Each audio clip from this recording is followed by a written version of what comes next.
Welcome to Studying Law Around the World. I'm Claudio Klaus. In each episode, I talk with lawyers, law students, and professors from different parts of the world to talk about legal education, careers, and what the profession looks like in real life. We talk about the hard parts, the surprises, and the decisions that shaped their paths. Whether you're planning to study abroad, thinking about working in another legal system, or just curious about how law works around the world, this podcast is for you.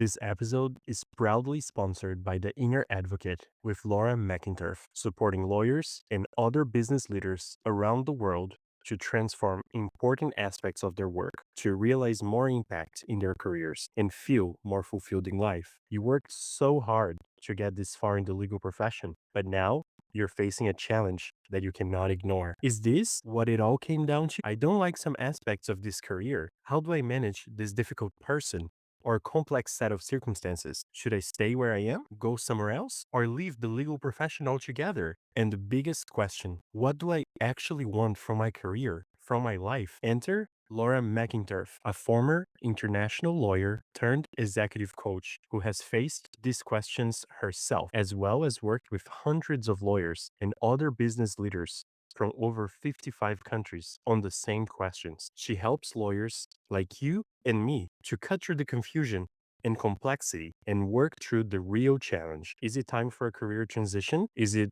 a leadership challenge? Is it about work-life integration? Is it just dreading Mondays? If you're feeling stuck in something, then connect with Lora McInturf on LinkedIn or visit theinneradvocate.com and book an exploratory call. It's time to stop ruminating and start navigating your way forward.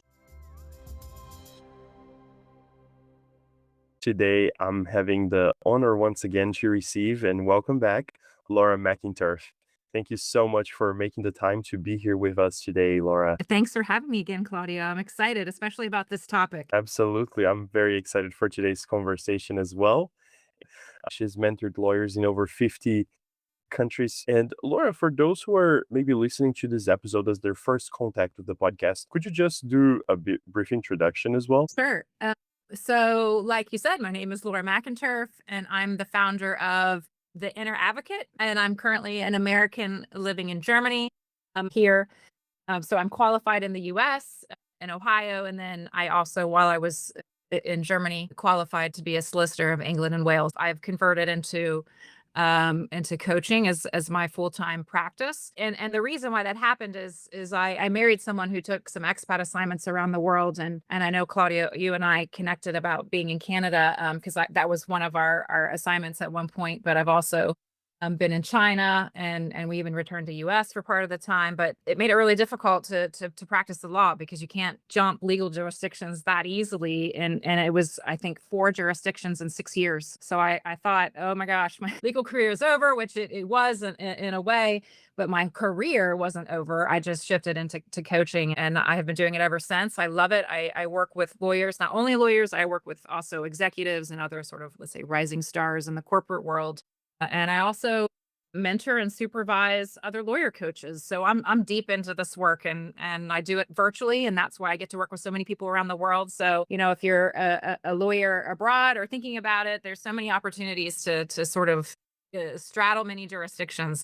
Why do so many lawyers feel stuck even when their career looks successful on paper? And how would you define hidden loyalties in this context? What kind of things are lawyers usually loyal to, maybe even without realizing it? Yeah. So what's at the root of feeling stuck can obviously be a number of things. Maybe you just were never really all in on your legal career, or maybe you're really good at a particular area of the law, but you don't enjoy it anymore, or maybe you're tired of certain people and conflict, or maybe you've built a life that requires a certain financial income, and it would just be difficult to replicate. So there's just examples of where why you could get stuck. But as we're talking about today, hidden loyalties, it is a pattern that I see across the legal profession in different jurisdictions, where really capable people can't make a career change, even though it logically makes sense to them. So you may have thought it through, maybe even done some research, have a plan, even talk to important people in your life, but you don't make the move. And the gap is between thinking and acting, right? So this is where a hidden loyalty can be operating. Okay, but what's a hidden loyalty? So a hidden loyalty or hidden loyalties are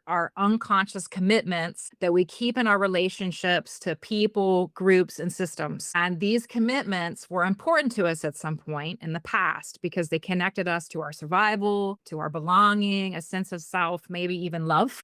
And in this area of coaching that I do, it's called constellations and systems work. And what we do is acknowledge that every significant group that we've belonged with or in, it leaves traces in us. And a common metaphor in this work is the peacock and its tail. So each of us is like a peacock, and everyone and every system that we've been a member in, it's a feather in the tail that we carry with us everywhere we go in our work or in our lives. And the loyalties that arise from these group experiences can become problematic when we're unaware of them. And then they prevent us from having the freedom to choose what we actually want now. And an important side note for those who are listening, and perhaps there's some out there who are into mindset work or limiting belief work, and that work locates the pattern inside the individual. And what systems or constellations work does is locates the pattern inside the relationships and the group history of the person. So it's not strictly just cognitive work, like shifting to a different belief, but it's more relational. And I think there are some reasons why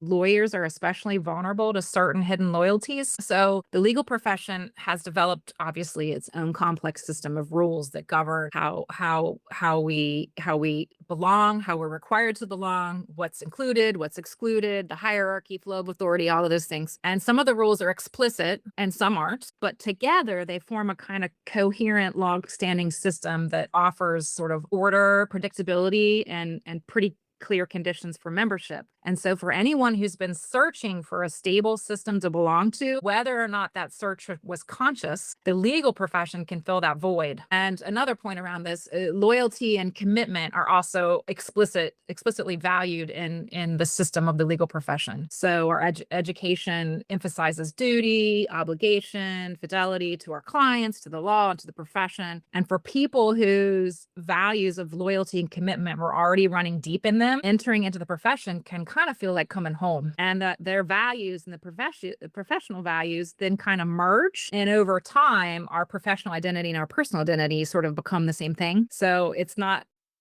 you wouldn't say I don't do legal work, right? You would say that's not how I would describe myself as someone who does legal work. You would say I am a lawyer, or I'm an immigration lawyer, or I'm an M&A lawyer. So it becomes kind of a statement of being. When you consider changing something about that, it doesn't really feel like a career change. It kind of feels like losing yourself. So those are some examples I think are useful, but we'll talk about more examples here, I'm sure. I'm thinking here, for example, there's lots of relationships where this is working well, right? People have those hidden loyalties, but they still enjoy their career. They're still maybe at a place that they don't feel, miserable or anything like that. But I'm also thinking about a group of people who might be feeling, a great feeling of gratitude and can't let go of a situation because of that. We talk about international lawyers a lot. People from a few different backgrounds and countries have uh, a a really hard time going through this transition, right, to a new jurisdiction. So once you arrive at that spot, sometimes it can be hard as well to make a transition to parallel or lateral into another firm because you might feel that that first environment just opened the doors for you, gave you your first opportunity. So I'm curious. I'd love to hear more examples of, from your work where lawyers were stuck because of this hidden loyalties and what that looked like both in their day to day, but also in their decision making. Yeah. So signs that something is stuck, whether or not it's a hidden loyalty, right? There's a couple of different ways to look at it. One is sort of the emotional and physical stuff. So, like if you have a knot in your stomach, or you're shallow breathing, or displaced anger, maybe feeling resigned or flat, or like lacking the joy around things you used to love, heaviness or a sense of dread, feeling guilty. Those are kind of sort of, let's say, emotional and physical signs. Signs where you might show up in your thinking would be like repeating the same thoughts without really coming to a conclusion or reaching a resolution or a decision. It's not uncommon for lawyers who feel stuck to have fantasies about something external forcing their decision. A more specific thought example would be like, I don't understand why this keeps happening. That's a very common one. But the clearest sign in the work I do in coaching around hidden loyalties is when someone says, I know I want to change, but I can't seem to do it. So the logical mind knows what to do, but the rest of the person, like their body, their emotions, their energy, their spirit, even they resist the movement. So it could be a sign that something subconsciously is holding on to a loyalty somewhere. And maybe it is from your past job. It could be from your past culture. It doesn't, we don't know, right? It can just be a sign that something is there. So some other examples where I've seen it where lawyers have felt stuck, and maybe this isn't so much about moving countries in particular, but you can draw a similar conclusion. So like having very strong or fixed views about the right or wrong way to succeed as a lawyer. So this can be a group's rules absorbed into somebody's personal conviction, right? Or let's say difficulty working with people from other teams at a particular hierarchy level or from different backgrounds or cultures. This can be a carryover from the rules from an earlier group or system. Another example could be like recreating or like repeatedly throughout your career certain, let's say, challenging dynamics with managers, clients, organizations. So this could be an old group or system pattern running on autopilot. Another one could be, this one shows up actually quite a lot with lawyers because as we all go through our careers, we hope to progress. So sometimes people have difficulty inhabiting the authority of a promoted role or a role in a new place. And this could be loyalty to the previous position, right? So same thing, moving countries, like I like the old way I worked, or I like that environment and the new one struggling to fit in with it. Or it could be the system that you're joining is trying to bring back the person who held the role before. So the system is resisting you, but it's not you. It's the change in the system that was, let's say, flowing before, and now you show up and you somehow, create a change in the environment, and the system resists you. So those are examples that, although maybe not about moving around the world, they can show up in moving around the world, right? Because you're in a new role, or you're repeating a dynamic, or you have a particular view about how the legal profession should be, and then where you go is not the same. I can't help but think a little bit about, what's a hidden loyalty versus fear of the new, or, the sense of stability. You're better off with a known devil than, with the with the unknown one. How much of this is really about your identity, or the system as you're explaining it, than a career choice? And why is it so hard for lawyers to question an identity they spent years building through education, through efforts, to sacrifice, long hours? Yeah. So I said it before, but I think it's worth bringing it back that for a lot of lawyers, the legal profession, it doesn't just provide us with a job, it provides us with a self. It's sort of a recognized place to be in the world, or a way to be introduced or be seen.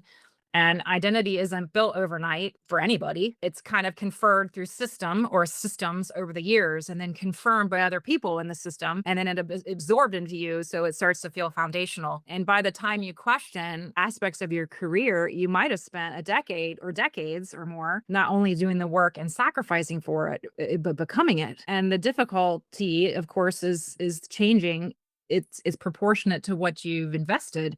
And it's not just the time and effort, but it's the sense of self that the system conferred on you. And so for those who came from backgrounds where belonging felt conditional or identity felt unstable, the legal profession can really fill a gap. And so the hierarchy, the clear metrics like billables, defined roles, all of that provides an order that perhaps didn't exist before for some people. And this is why the loyalty can run so deep for some, and why it can be so hard to examine. So it really can kind of protect us from having to face the possibility that it hasn't really fit us for a while, or maybe ever. And so when the question comes, is this still right for me? Even if it's just a role versus, leaving the profession altogether, it doesn't feel like a career question. It feels existential. So if I'm not this, then what am I? And that question is terrifying enough for some people that they would rather stay somewhere that no longer fits than face the reality that there may not be an immediately clear alternative yet. What are some of the early signs? What are some things that people tend to avoid admitting to themselves in this kind of situation. You want to change, but you're not able to make the change. And that's a pretty good sign that something unconscious is in charge and you're not really freely making a choice anymore. How does it show up on the ground? And one is sort of basic tasks for change are resisted. So a really good example is, you need to text somebody to set up a conversation and then you don't do it. Or you know you need to pull up your CV on your computer, but you can't find it and you give up real quickly. Or you could Google a question, you don't Google it, you do something else, right? You get distracted. Or you could sit down and write a list of steps because it's kind of obvious what kind of things you need to do when you start thinking about making a change and you just don't find the time, or you can't find the paper or the pencil. These are like sort of basic things, but also you can actively prepare, but you do it as a way to avoid. So like you keep researching and researching instead of making the decision or taking action. One of my favorites that I personally do a lot is I set a deadline for myself and then I keep moving it. That's how I know that I'm something subconscious is at work. Or like you tell yourself you're going to address something after a specific milestone, like, I don't know, like a case or closing or holiday or whatever. And then the milestone comes and goes and then you find a new milestone. It's these sort of games that you're playing internally to avoid doing the thing, right? Another one that comes up a lot, social or relational signals. It's relational. It's in respect of other people. So clues could be that you keep outsourcing your decision to how you would imagine other people would react. So like, what would X family member think? Or someone else from the past or present, what would they think if I did this? Or you're not able to make conversations with people about it, like especially people who are important to you. And instead you're more honest with strangers or acquaintances. That's a really common one too. I mentioned before sort of indications of thought patterns, like you swirling around in your brain, like pros and cons, and then you never reach a decision, to sort of trying to outsource the decision, like hoping an external force will make the choice. Another good one is you've already decided privately, but you're waiting for permission from an unknown source. And a lot of people will show up to coaching and ask me for permission. It's incredible. And I always give it back to them. What's important to you about what I think? And it's sort of a realization. What am I doing here? Like, who is this woman? I mean, they of course get to know me through the work, but like, why are they giving that authority to me? So those are some examples of what could be, let's say day-to-day signs about how it shows up. And I suspect that it is more common among lawyers than other people, although of course other people are doing these kinds of things too to avoid change. In your practice, are there some things that usually surprise people when they move jurisdictions and realize that their expectations do not translate? Thinking specifically about this context of going from one place to another. There's a group of lawyers who will move jurisdictions and they will basically know that their intention is to become a lawyer again, and they will go through all the processes that they need to do in order to get that credential, or to go back to the status quo, so to say. And then there's another group that will adapt, some happily, some not so happily, but they will go into another role to. It's not just lawyers to lawyers or lawyers to other roles and then how other people perceive us. It's a constant dynamic about what group were you in? What group have you moved to? What are the rules of the group you left? What are the groups that you've joined? What do people perceive? I mean, it's a very obviously complex relational thing. And to dig a little deeper into that, one way to do that is to ask, well, what were the rules of belonging in each of these groups I've been in? And what happened to people who broke those rules? And what did it cost them, right? So you can also see when someone leaves the legal profession or takes a break, it is a very heartfelt outpouring about that experience. Yeah. And you can also see, I have felt this experience as a coach, like, oh, if you're not a lawyer anymore, who are you to coach? It's like you broke away from the club. Like, how could you do that? And you can kind of feel in between the lines, right? Like, oh, whose group are you in now? And can we count on you to be loyal to us? And also why some people are very adamant about, let's say, if they are in the legal profession, hiring someone who's had a legal background. You get it. You get the rules of the group, right? I know you and I are both lawyers outside of our home jurisdictions, but how it shows up for everybody is so nuanced. I mean, I feel like it's obvious, like, oh, when you change countries, of course that's going to be different, right? Of course, different culture, different language, different, all sorts of things, right? But at the, let's say, more granular level in the legal profession, we're, as I said before, layered with so many other experiences in groups and what that means for us. So, for example, choosing a practice area that served the community or background that you come from is an example of a loyalty that shows up through your professional choice. Another one, being the first in your family to achieve a professional status and then unconsciously limiting your success. And that's remaining loyal to the people behind you who couldn't go as far, or working relentlessly not to burn out and then leads to burnout. And this could indicate like a systems level rule that we're never going to return to an earlier state of lack or insecurity. So you can see it in different offices.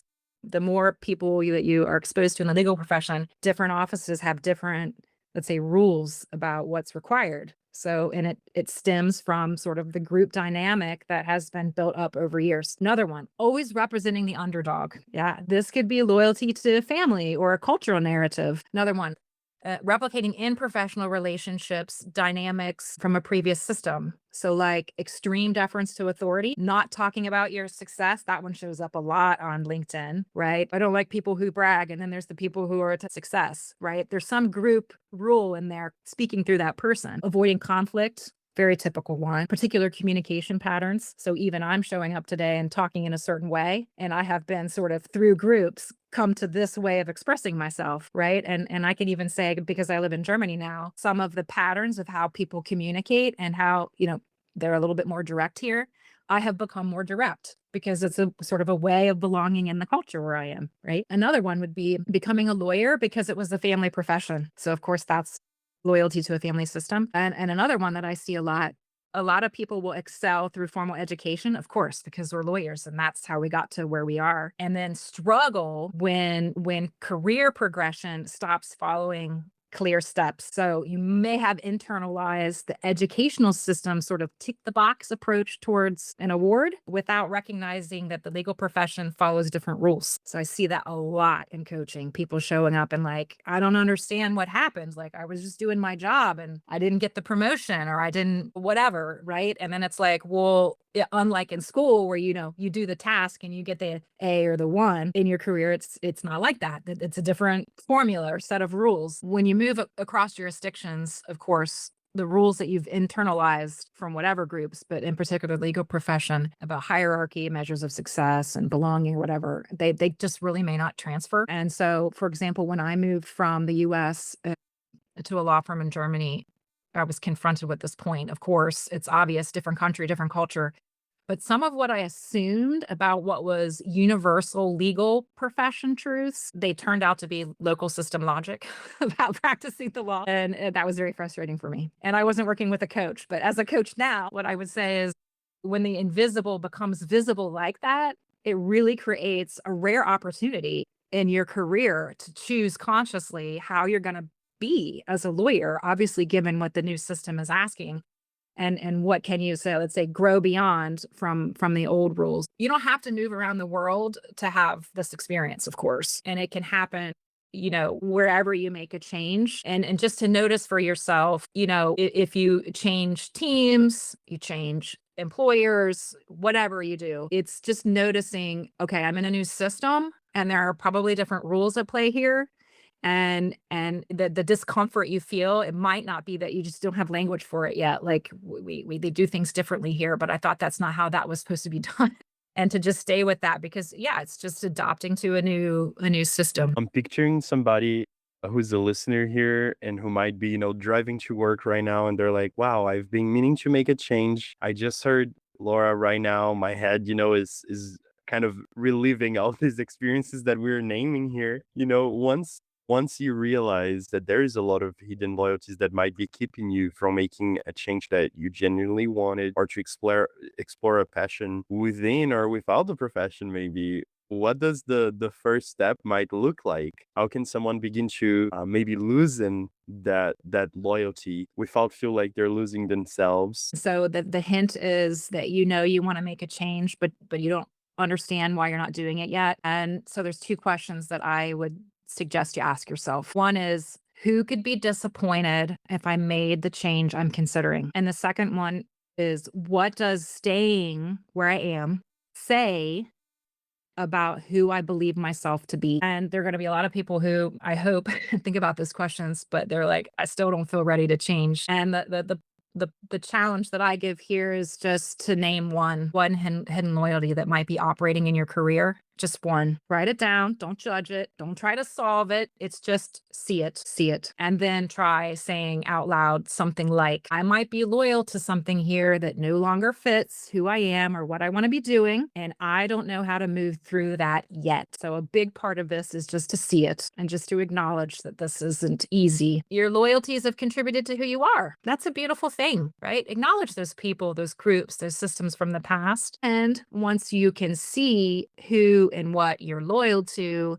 then you get to choose whether and how you continue to honor those loyalties. A common first response I see in my coaching a lot when someone uncovers a hidden loyalty is actually a lot of compassion and some emotion just to see how long that one loyalty or perhaps more loyalties has been running behind the scenes in their career and lives without being aware of it. It's all of us, right? To have some sort of acknowledgement and normalization that this is how we are as people. Relationships are how we live and thrive and survive. And like, okay, but to see, okay, that's been going on a long time, and is that still serving me? Amazing. Thank you so much for sharing those, Laura. And to wrap up today's episode, I wanted to ask you, what do most people misunderstand about freedom in legal careers? Yeah, I love this question because for a lot of people, freedom is really what they want. There are many other things that they say first, like I want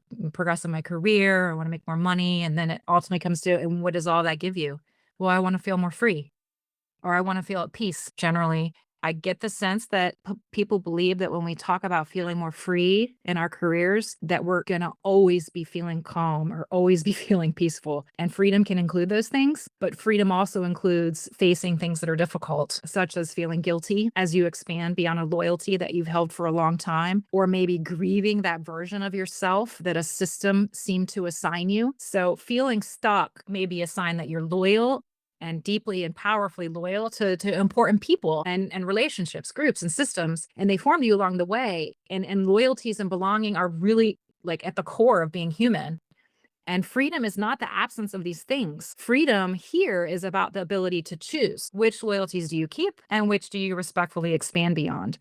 And I'm going to add one more question because I think if you forget the other two, then go with this one. What am I protecting by staying where I am, and what is that costing me? So, and as we come to the end here, when we raise our awareness about ourselves and who we want to be in the world, then we shift from this sort of hidden automatic reaction, lack of action place to a conscious choice. And freedom includes having a choice. So if you're looking for more freedom in your career or life, contact me because that's a part of what coaching is about. And of course, there are many wonderful lawyer coaches. I put a shout out for all of them too, because I know them and work with them. If you just feel stuck in your career, maybe it's not about a hidden loyalty, reach out to one of us because we have, of course, been there and we have been there. And we also, it is now our profession and our job to work with all of these, the human side of choice and making a change, and you don't have to do it alone. And it's great that you have probably many wonderful colleagues, friends, family, and so on who would love to tell you how to do it, right? But they're biased and they are invested in your choices, and a coach isn't. And we do our best to come non-judgmentally and neutrally to support you with what you want. And for a lot of us to have that kind of conversation, it can be a real first, like someone who's just believing in you that you can do it and to work with you through it. So definitely reach out to me or another coaching colleague if you feel like something I talked about today or our last conversation could be a part of what's going on for what you're hoping to get out of your career in life. Amazing. I really appreciate you making the time to come and share these thoughts here in the podcast. And thank you all for listening to this wonderful conversation. Thank you, Claudio.